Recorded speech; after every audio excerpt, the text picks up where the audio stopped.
All right. Well, we will get started and people can join as they will. Just a little bit about us. My name is Anna Beltran. I'm the director of the Grand Families and Kinship Support Network here at Generations United.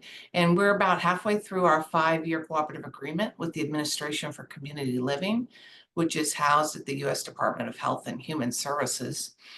And our purpose is really to provide technical assistance really, because technical is kind of a misnomer. We're definitely not IT people, but assistance to the array of government agencies and nonprofit organizations that serve kinship families and may not even know about it or may be doing it very intentionally. And you'll see those systems that we target in that umbrella there on that slide.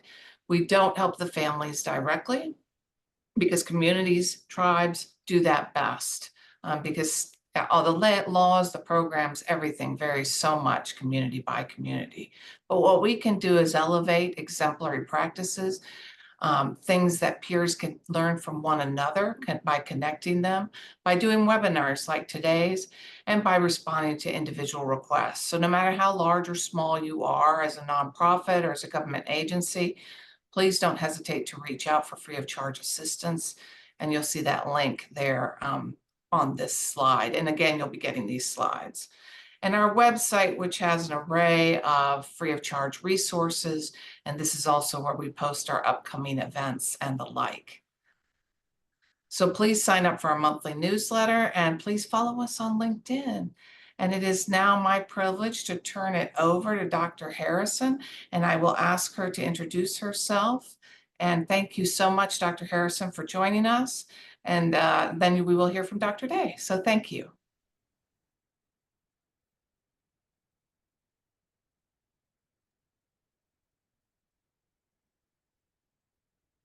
You are welcome, and I'm so excited to have an opportunity to speak with those involved in kinship care, and particularly also working with grand families as well as other relatives.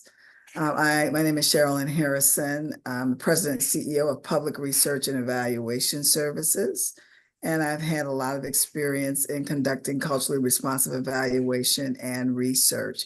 So I want to talk to you a little bit this afternoon about some of my experiences and also give some tidbits on things you should and will want to consider if that is your goal, to make sure that your evaluation and research work is culturally responsive. Next slide, please. So I've asked, one of the things I want to say, I've done a lot of work in kinship and adoption. For the Children's Bureau, I developed a program called Minority Professional Leadership Development. And what that does is train leaders emerging leaders to conducted action research project to solve a practice problem in their organization or in their jurisdiction. So I also just wanted to emphasize that I've had a lot of experience working in the field of child welfare. I was an evaluator for the National Resource Center for Adoption when the National Resource Centers existed in the Children's Bureau, and continue to work with the Children's Bureau around making sure that leaders, particularly leaders of color, are well prepared to make the changes that are needed in terms of disproportionality and disparities in the child welfare system. And kinship is a very important topic in that work. So just want to ask a couple of questions, just kind of warm us up together, and you can talk in the chat, please. How important is it to include evaluation in your project or initiative efforts? So in terms of what you're doing now, how would you rate the importance? Is it very important? And just explain your answer. And we'll just take a few seconds to do that because I know we're on a really tight schedule.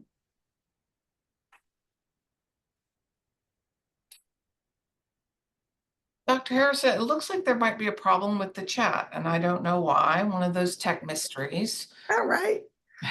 We'll continue on things. I know we're on a tight schedule anyway. Next slide, please. And I have another chat activity, but okay, here they're coming. Oh, it seems to be working. Yay. Yes. Yes, Nicole said imperative for progress to have good evaluations.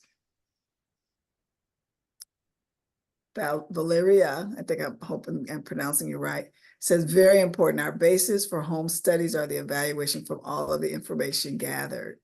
And then Maggie said, everybody's saying how important it is. Maggie said, well, I am an evaluator of a statewide kinship initiative. So I would say very important. And I think I can't read the name here. Jamie said, very important. We try to evaluate every new program. Thank you. The evaluators in the room are clapping, and those that just love evaluation are as well. So then I just wanted to tell me, and some did that already. Tell me who you are. Are you a person that has conducted evaluation research studies? If so, put it number 1 in the chat. Or are you a person that has participated in research evaluation as a respondent? And you may be both. Put a number 2 in the chat. And are you a person that is just interested in learning more and you have not conducted or participated? And that should have said put a number 3 in the chat. Okay, I see we've got very nice, diverse crowd. I love it. Very good, very good. 1 and 2, Joe Ellen, thank you. Next slide, please.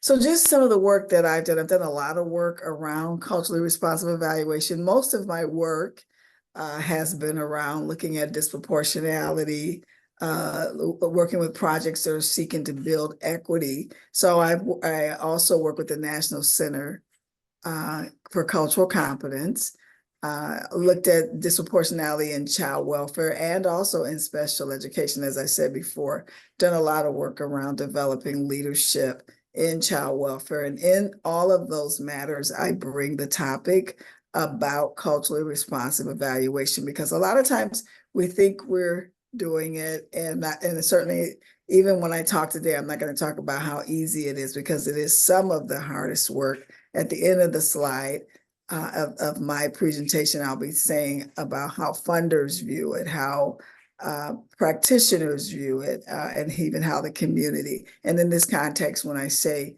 the term community, I'm talking about those that are the focus of the project or the evaluation. Next slide, please. So what is CRE? Culturally responsive and equitable evaluation. Some call it culturally responsive and equitable evaluation and assessment. Thank you for expanding the bench in there. Thank you. I've also worked and done a lot of CRE training for expanding the bench. Thank you. So culturally responsive and equitable evaluation is not just one method of evaluation. It is an approach that should be infused into every single thing that you're doing the evaluation, and it advances equity by informing strategy, program improvement, decision-making, policy formation, and change. And most of the time, we just see that individuals are willing to take the time, put the energy in to involve or go through the methodologies that it takes to be culturally responsive. So let's talk a little bit about those. Next slide, please. Just wanted to bring up also about your organization. This is my first time learning about your organization. I'm absolutely very impressed with Grand Families and Kinship Support Network. Very much enjoying that they, and it was already shown, that they work to provide assistance to government agencies, nonprofits, and states, tribes, and territories across jurisdictional and systemic boundaries to improve supports and services for families in which grandparents, other relatives, or close family friends are raising children. And I posted that because thank you, because here are your individuals that should definitely be at the table when you're conducting your evaluation. And certainly the government agencies, the nonprofits, the states, tribes, and territories, those are kind of the people that are running the project, funding the work. They should be at the table, but often we don't include the families, the grandparents, the other relatives, or the close family friends who are raising children. And we should not, in this space, do any of that evaluation without determining where are they in this whole conversation? How are we being guided by their perspective, their opinion, and their experiences? So now the next slide is going to help me talk about that. I keep saying the next slide, but this is another slide. These are the references. These are 3 resources that I use every time that I talk about this. Dr. Andrews is one of the pivotal minds in this conversation around culturally responsive evaluation. This is a free paper that's online, How to Embed a Racial and Ethnic Equity Perspective in Research. She really digs in to the topic fully. And so I would recommend that you get your hands on that. And then Public Policy and Associates, these are colleagues of mine. Public Policies and Associates wrote the considerations for conducting evaluation using a culturally responsive and racial equity lens. Again, Paul Elam, one of the thought leaders in our country around equity, culturally responsive evaluation. He now works for the Michigan Public Health Institute, and I'm here in Michigan, if that is of interest to you, and I'm so glad it's hot today. But here in Michigan, and he works for Michigan Public Health Institute, and he does an equity training that's a very involved series. If you want to really learn more about conducting culturally responsible and equitable evaluation, I suggest that you look up what happens in Michigan Public Health Institute. I'm looking at the chat, which threw me off a little bit, around their equity sessions, and they conduct them around the country and also here in Michigan. And then I just included this book because this is really the beginning to me somewhat of this conversation. As you'll see, is back to 2002, but it really is the place where the conversation around culturally responsive evaluation really began. This is a foundational piece. So I think everyone should have this resource as well. Next slide, please. So here's the framework that we all want to make sure, all of these steps, these 9 tenets, we want to make sure that we cover them when we're doing culturally responsive evaluation. How are we preparing for the evaluation? How are we engaging interested parties? And I'm glad I changed it here, did not, in my slide, because that usually says engage stakeholders. I'm sensitive to that term for particularly Indigenous members of the Indigenous community. So I think one of my staff members figured out how to cover it. So you'll see me use the term stakeholders later in the presentation, but again, sensitive to that, but also recognizing it's within this framework. Who identified the purpose of the evaluation, and how are you framing the questions? How are you designing the evaluation? How are you selecting and adapting instrumentation, collecting data, analyzing the data, disseminating and using the findings? And I'm going to very quickly go through these steps, utilizing documents and questions that have been posted by Dr. Christine Andrews and also by Dr. Paul Elam. Next slide, please. So when we talk about even the introduction, what is the goal of the project topic or RFP? Is it your goal, or is it the goal of the community? What is the purpose of the evaluation? Often we go in and we do evaluation because of our own interest, but what is the interest of the community? What is the need for what you're evaluating? Would the community agree that it's a need? And who is the priority population, the audience for whom the project or research is being conducted? I don't think that term, even priority population, I don't know if you are aware of, the CDC has posted something that really talks about how language is changing and suggesting some more respectful language. And if you need that link, I can find that as we're talking and send that, or afterwards send that to the organization. But the primary purpose here is this, really, as you're introducing the idea around your evaluation as you're grant writing. I do a lot of grant writing and project development as well, considering how the decision has been made on these questions. Next slide, please. Now you're preparing for the evaluation. How do you intend to convene a diverse research team that can bring their perspective into the entire construction of the research process? Andrews asked us to consider that. And how will power differentials be addressed in agreements and contracts necessary for the study?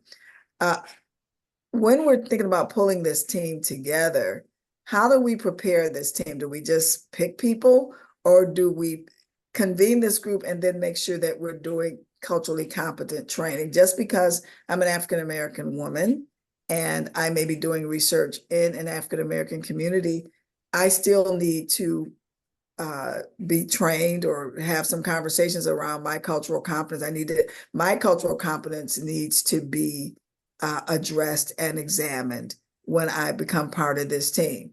But I also need to make sure, if I'm guiding this evaluation, that members of the community, and I told you the communities are those, or what we call the priority population, sometimes they must be part of this team.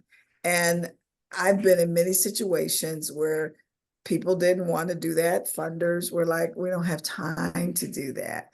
And I would just say that anybody who's really interested in this, you not only become an evaluator, but you also become an advocate for letting people know just how important it is for that team to be well prepared and for that team to include individuals from the community. Now, once that happens, power differentials are going to occur.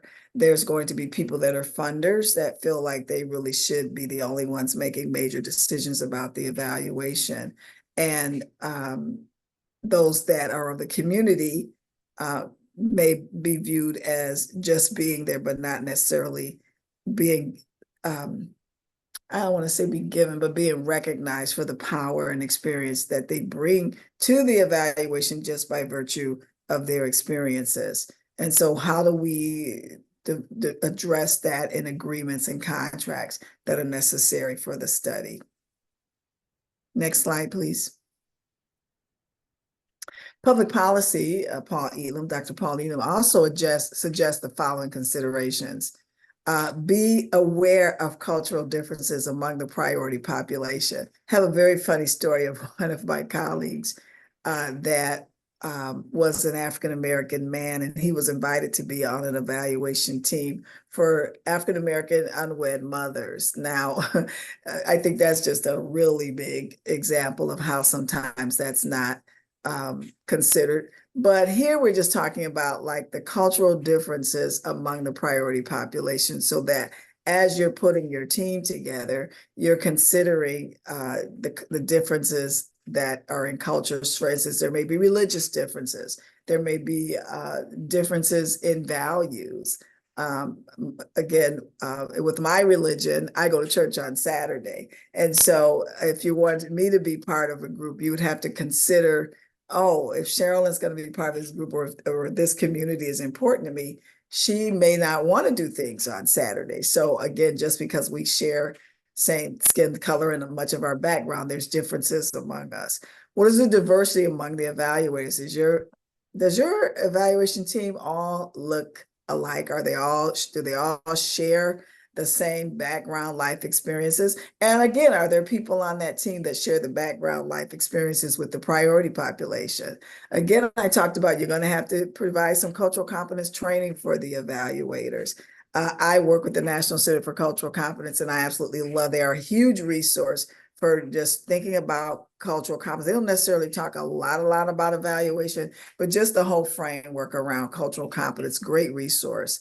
What are your personal awareness of cultural frameworks, assumptions, and biases that may be impacting that particular community? And what is diversity and multicultural consciousness of the governing body? That always gets interesting, because often that governing body or that funding body has not thought about the multicultural considerations of their organization of their project. And that's what you as a culturally responsive and equitable evaluator bring to it.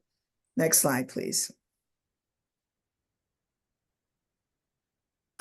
Again, public, as we're preparing, he considers looking at the diversity of the personnel of the organization. Is that something that needs to be talked about in terms of when you're trying to learn about something in the structure of the evaluation?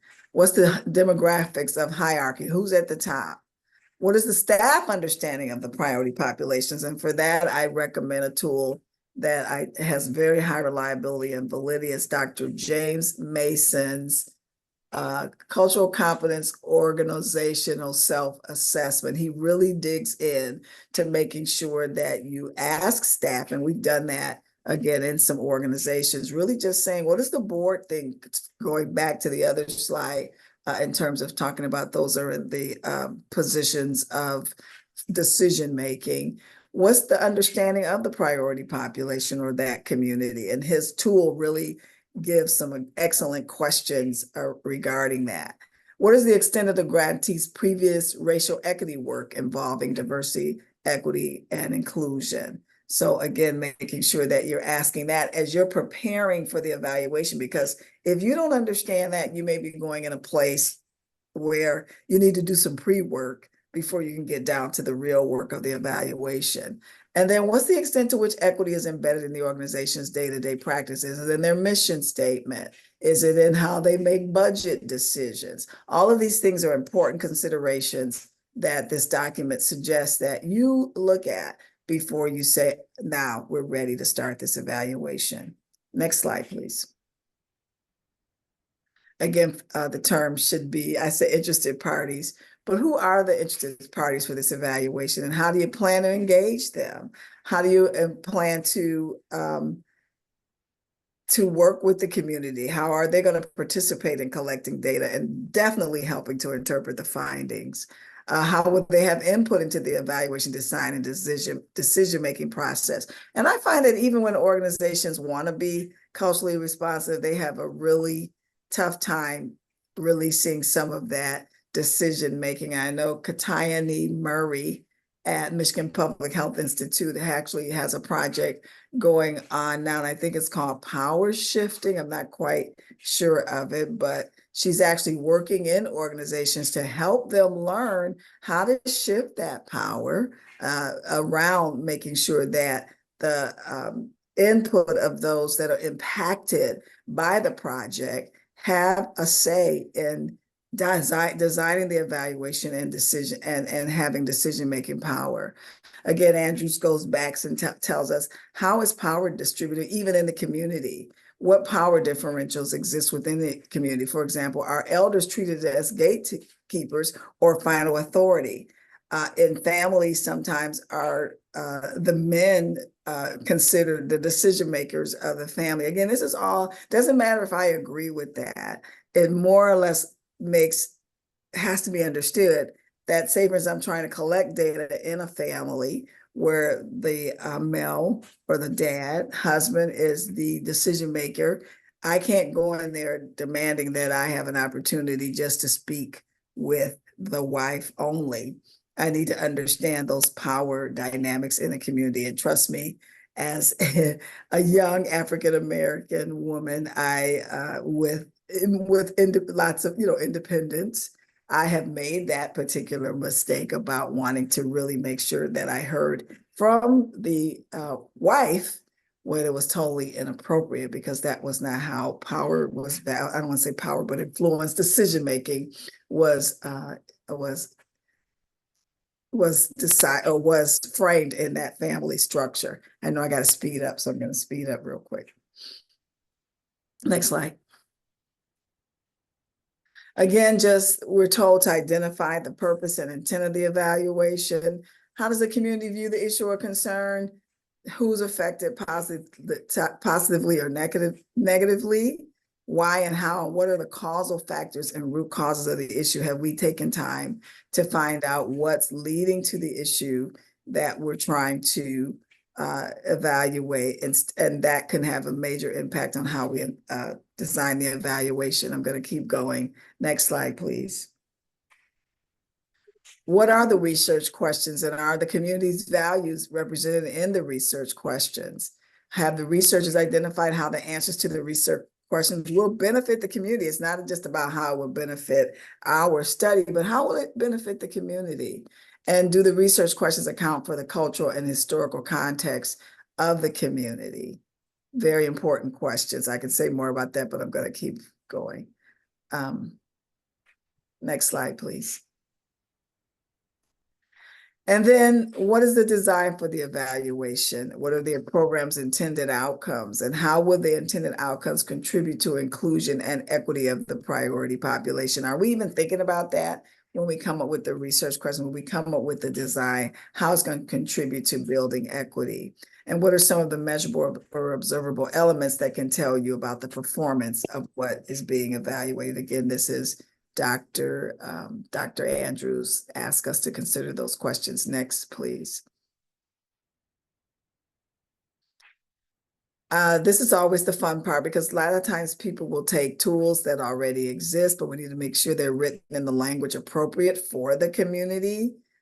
Take some time. We may have to adapt existing tools.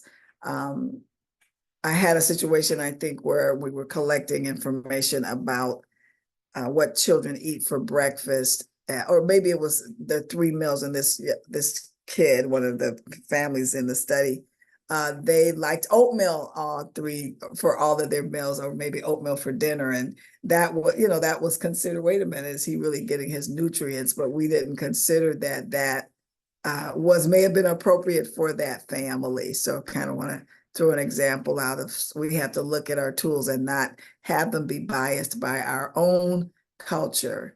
But what we can do to keep from doing that is select existing instruments that have previously been vetted as appropriate. And I've even had studies, again, where I took a tool, it was on caregiving reciprocity, and we asked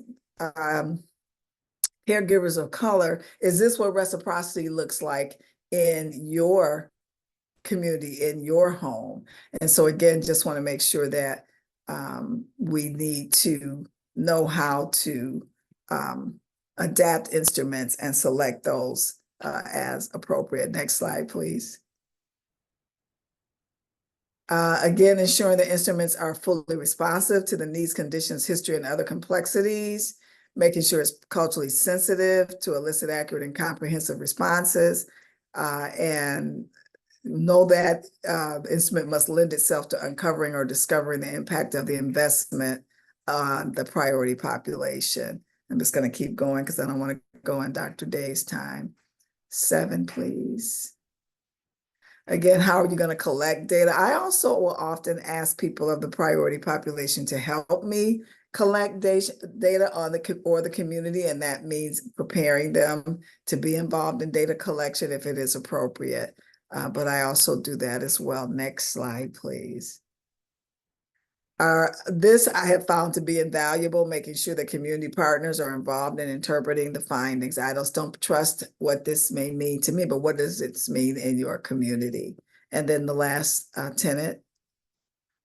And who will use the evaluation findings? One of the mistakes we often do is we collect the data and we never go back to the community where we collected it. So it's very, very important to make sure that the findings are going back to the community for which the project or the evaluation was conducted, and then seeing how they want to use that to make improvements in factors that impact their lives. 3 more slides, I think. Next slide, please. So anyway, when you go to talk to funders about CREED, they may be interested, but they may have fear because it takes a lot of talk. It takes a lot of time. They may even show resistance. I love this quote. One of my colleagues says, information talks, but data screams. A lot of times I will talk to funders about the need, why we need to slow down and make sure that we are being culturally responsive, because and often I'll show them what the data looks like within their organization. I'll show them the disparity in child welfare or in health or in in education and said, this is why we need to make sure that we're hearing from that populations. And then also when you get to acceptance, then they'll shift that power and be more open to that, sharing that. Next slide, please. Practitioners are also often interested at first when they hear about it, but they have a hesitancy because it is hard work. It takes more time. It involves really connecting to communities in ways we probably have not done in the past. And then again, they want and want to see the shifting of that power, and then they get to acceptance of it as well. And then lastly, the impacted community, interest, advocacy, and then they're ready to solve the concerns that impact them, and they use the knowledge and power to improve their own communities. And last slide. Thank you. Thank you so much, Dr. Harrison. I'm going to put a link to the Dr. Mason's tool in the chat, and you tell me if that's wrong.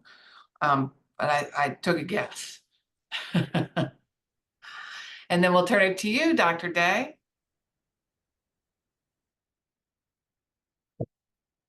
Thank you so much. And I know that, yeah, thank you for pulling up those slides for me. Thank you so much.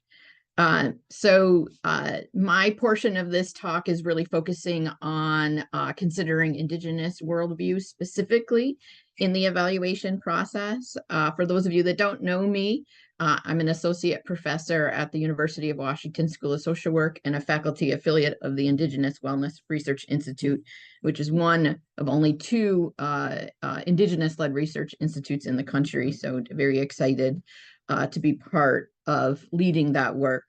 I'm a descendant of Ho-Chunk Nation and currently work with two tribal nations that are developing and implementing kinship-specific programs and doing the evaluation for them. So a special shout out to Port Gamble-Skollam tribe, who's been working with me for many years, as well as the Eastern Band of Cherokee Indians in North Carolina. And so I want to start off by saying that the lessons that I share today apply to both the work I've done in these communities as well as other tribal child welfare programs, including tribal state partnership opportunities that I have had the honor and privilege of supporting through the evaluation process. Also want to point out I am a subject matter expert with Generations United and the Grand Family Kinship Support Network. And I know they would be overjoyed to connect you with me for follow-up questions after this presentation. I know our time today will be tight, and this is such a big topic to cover in only 1 hour. So I appreciate your patience as we try our best to figure out the most poignant examples of how you can begin to do this in your work. So next slide. Perfect. So there are many people in this room today who work for community-based organizations providing kinship services, or you may be affiliated with a university or an evaluation network. And many of us, whether we realize it or not, in our hats as evaluators or in our hats as directors of community-based organizations, we bring with us histories of being government agents and as initiators of historical trauma that still reverberates in tribal communities across the country. And so we need to acknowledge that history and understand how that impacts the work we do in current day. So it's important that we understand that specific history within the communities that we work and that we take that history into account as we're engaging in community-based partnerships and conducting evaluations in those communities. So it's really important to understand. Some of the folks in the room have education identities. Some of you may have social work identities, and understanding that as you identify with a specific profession, that like institutions have that history, so do the professions that we identify with as professionals, and that understanding that history is really important So I just listed some examples on this slide today. So so many community-based organizations, both faith-based and non-faith-based, have had responsibility historically for dispensing food or denying food as part of the implementation of different programs to force certain types of behavior among Indigenous communities, and that includes dispensing or withdrawing clothes, shelter, survival supplies, as a strategy to quell resistance when it was observed historically, and was part of the plan in dispossession of land through military enforcement and government policy. And that we, as social workers, educators, community-based organizations, have historically played a role in being responsible for enforcing these laws upon Indigenous communities that they oversaw and or served. And many of us in the room have leadership in child welfare practice, and in the name of protecting Indigenous children from neglect that we have. And I was a former child protective service worker myself, and understand the very purposeful decision making historically that went into placing American Indian children out of their homes and placing them in settler families or non-native families, with the preference of teaching these children Western-based values and principles and dishonoring their cultural roots. So bringing on some other examples, Christian churches and missionaries were granted control over education, K-12 schools, in the training of American Indian children through residential and boarding schools. And there's a very large, painful history that's well documented. If you all Google it, you'll see thousands and thousands of articles talking about what occurred in these schools, and the harms that ensued among American Indian, Alaska Native people, particularly grandparents, who is part of the focus of our talk today, who have lived experience attending these schools and suffered large levels of abuse and neglect as part of being residents in these service systems. And these schools were definitely government invested services that provided structures for eliminating cultural ways under the guise of being helpful. And that these histories reverberate into the actions we take in the present. And like I said, this history is not that old, and that many of the grandparents raising grandchildren in the programs that we serve have lived experience in these schools as children, and it influences their parenting decisions and what agencies they trust or not trust in terms of accepting services that are offered today. Next slide. So now that we recognize or acknowledge this history, we need to do what we can as partners in Indigenous communities to disrupt that, to call out, acknowledge that it happened. That's the easiest first step.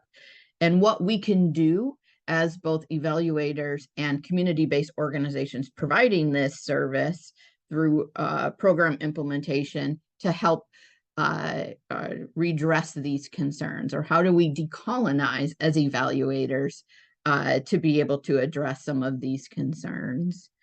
And so decolonization, just for definition so that we all are on the same page of what that means.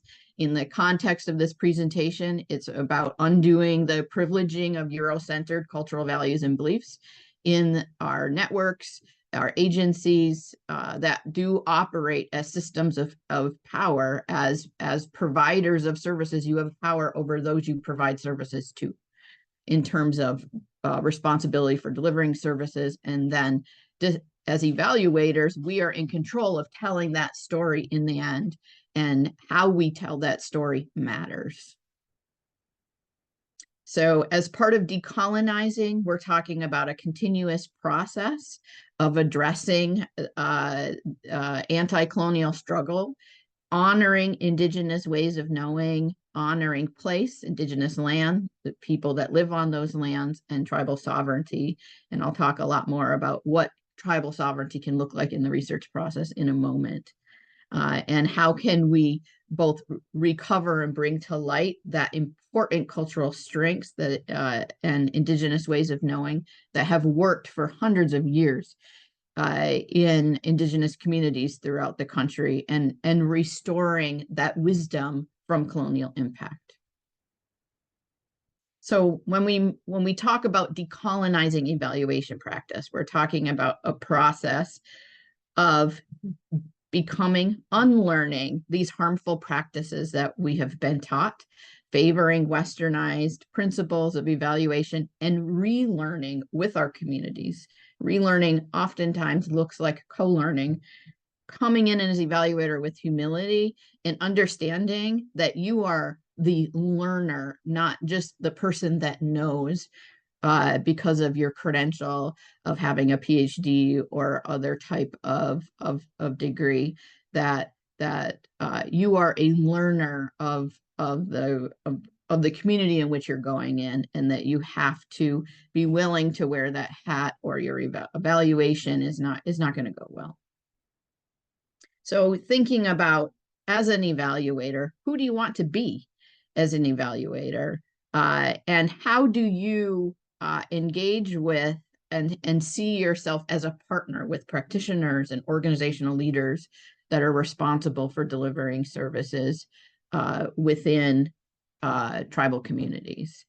And it's important as an evaluator that you take time in this process as you're preparing for engagement and evaluation to think about the opportunity to reflect on and consider how you collaborate with tribes and other community partners that they may want to bring in, and really think carefully about what that engagement needs to look like across participants, across other constituents or stakeholders that they bring in, that they want to be part of the service delivery process and the evaluation process.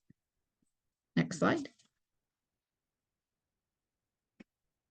So there are a lot of similarities when you think about Indigenous evaluation that Dr. Harrison talked about, but there are some unique, important differences that I want to call out as part of this talk today.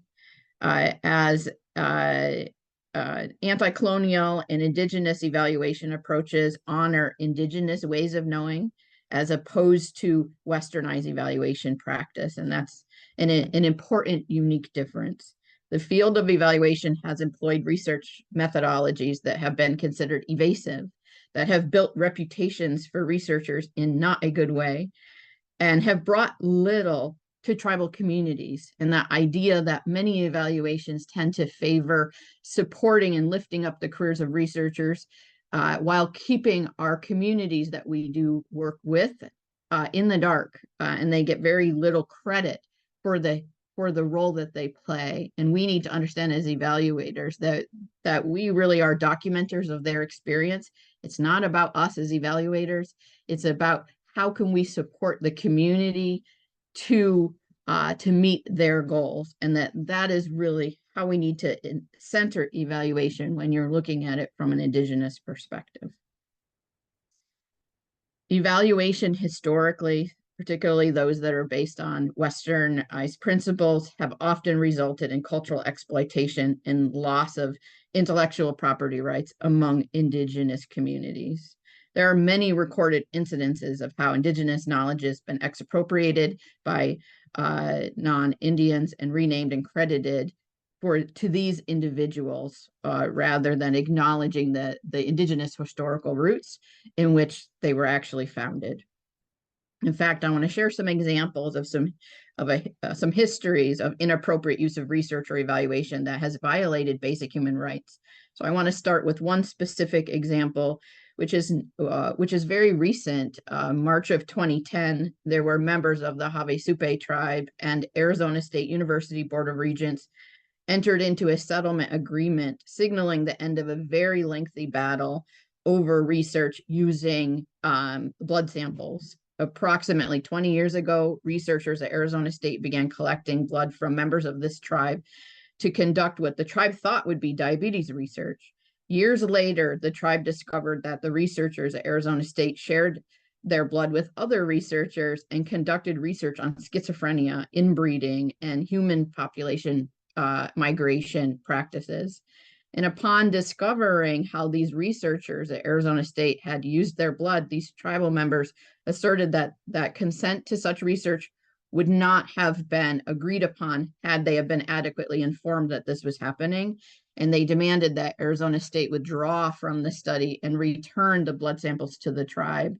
And when Arizona State refused, members of the tribe filed 2 separate lawsuits against the university, alleging that Arizona State's actions resulted in cultural, dignitary, and group harm to the participants in the original study. These progression of events during the course of research and subsequent litigation demonstrates how the current legal and ethical framework governing the collection of data for research failed to account for assessments of risk and harm that are specific and unique to identify a population group, specifically American Indian, Alaskan Native tribes.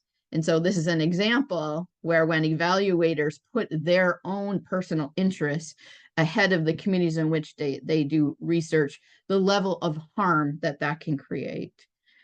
Indigenous communities want to see universities build capacity among Indigenous researchers and evaluators and expand community participation in program development and evaluation.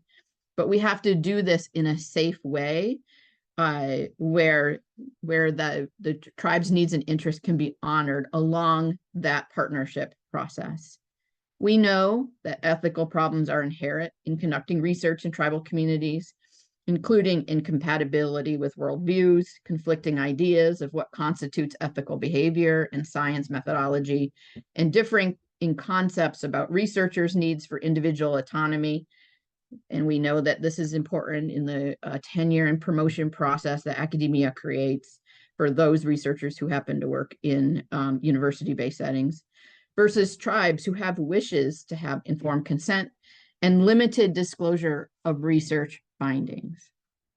Evaluation conducted in tribal communities needs to respond to tribal concerns for usefulness. Does it restore historical practices?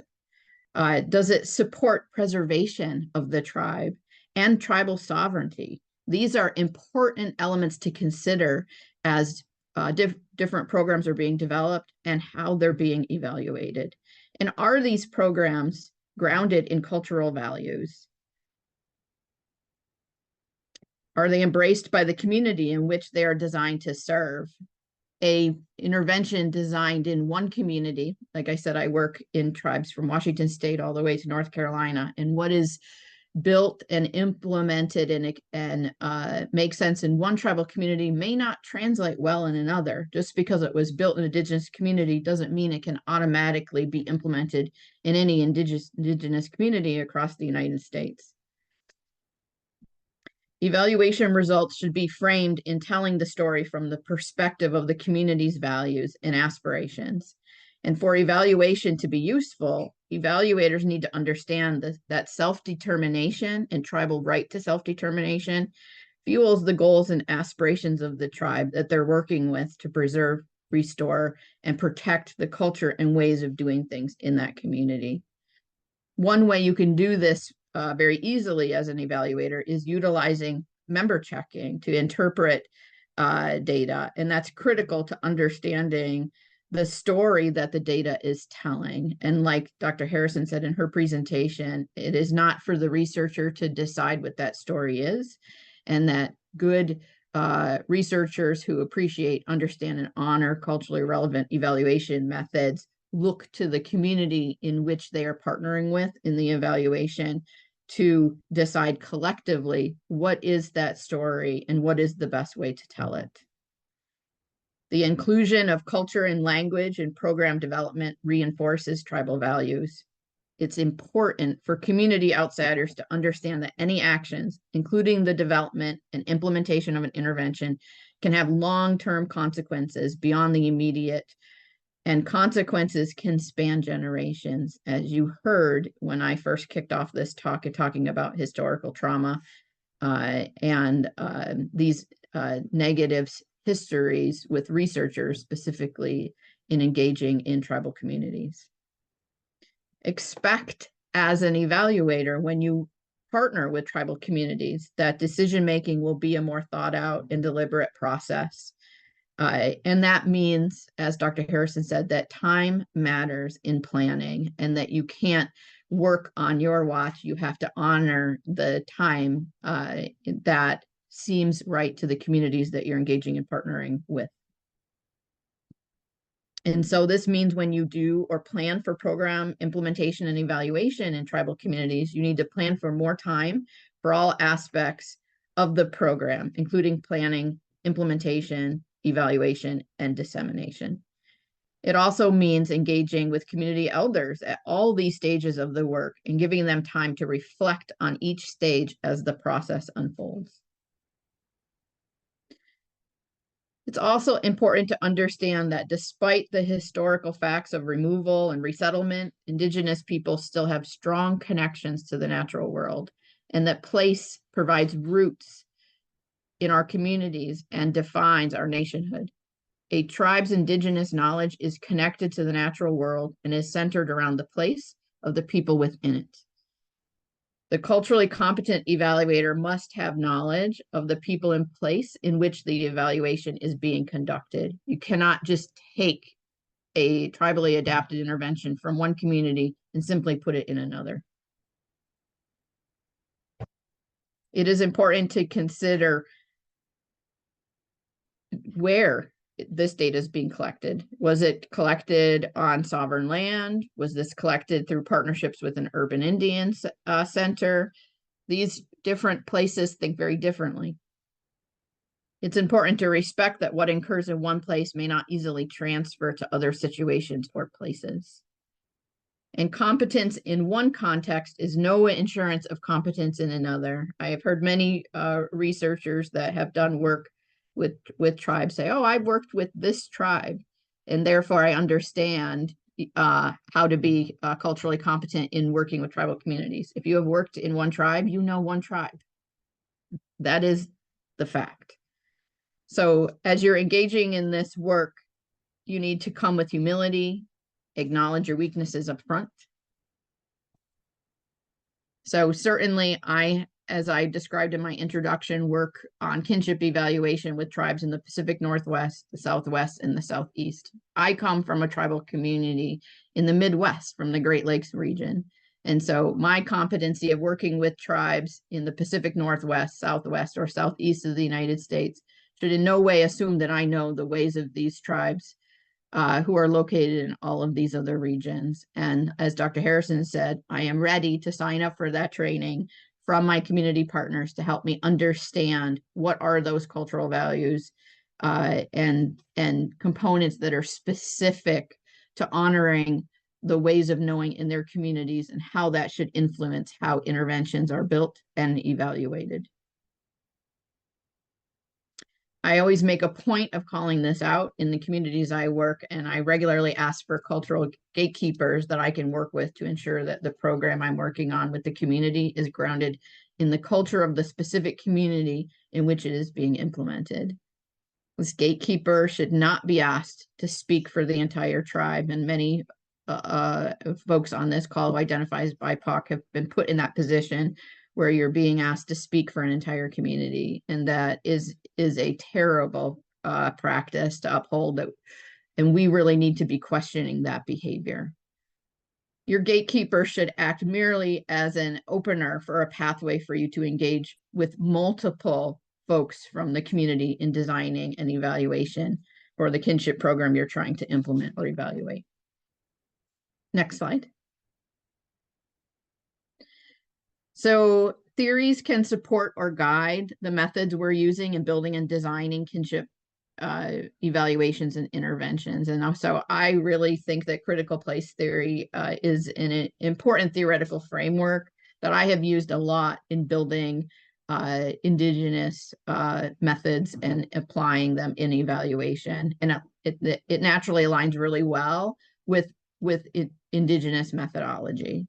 So critical place theory attends to place and land, and that place matters very much in solution generation, that it centers place and methodology and integrates it into research practice, I think one of the major takeaways here is that place is interdependent with human behavior. And if you take the time to learn about history in the communities that you are serving, that this point becomes even more clear. One of the biggest takeaways when you're applying critical place theory is that it argues that generalizability and universality are not possible and that place is always specific. And this is something that's important because researchers are constantly pressured to generate knowledge that's generalizable and to talk about how it can be scaled up into other communities. And it's important to understand that that is not the end goal in all evaluation that you do. Dr. Day, we only have a few minutes left. So, and I see you have a few slides, so. Yep. So let me skip through the theory and move right to sample methodologies that are important to think about or have been done really well in Indigenous centered evaluation. So these are our 3 practices that that have done well. One is ethnography, or understanding how participants signify space through their practices and accounting for that significance in ethnography.